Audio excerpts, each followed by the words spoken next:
Beaucoup de gens sont déroutés par le développement des écrans aujourd'hui, l'extraordinaire utilisation qu'en font les nouvelles générations.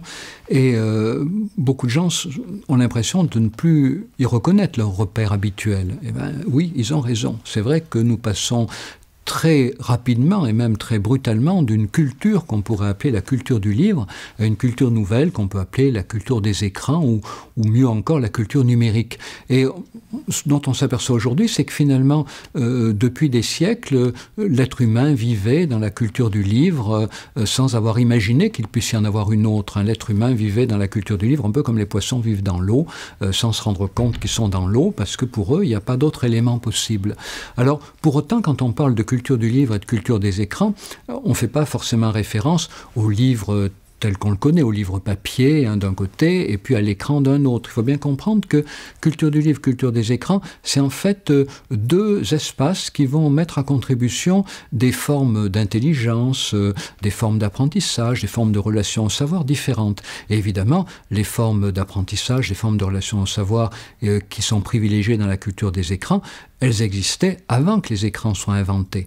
Pour comprendre ça, il suffit de revenir à la culture orale. Dans la culture orale, il y a du récit, de l'oralité, mais souvent ce récit est guidé par l'utilisation d'un dessin et le récitant peut passer d'un élément graphique à un autre et parfois en suivant un sens et parfois un autre. Et donc on s'aperçoit que finalement la culture du livre a pris un relais, a systématisé tout ce qui concernait la narration dans la culture orale et qu'aujourd'hui, la culture des écrans prend un relais tout ce qui concernait la spatialité dans la culture orale. Et ces deux éléments sont extrêmement importants dans le fonctionnement humain. Notre intelligence spatiale, d'ailleurs, intervient dans beaucoup de circonstances de notre vie, mais avant le développement des écrans, cette intelligence spatiale n'avait pas d'espace dans lequel elle puisse être mobilisée au service d'un apprentissage. C'est ça qui est nouveau aujourd'hui. Alors, si on veut opposer culture du livre et culture des écrans, on s'aperçoit que tout est différent.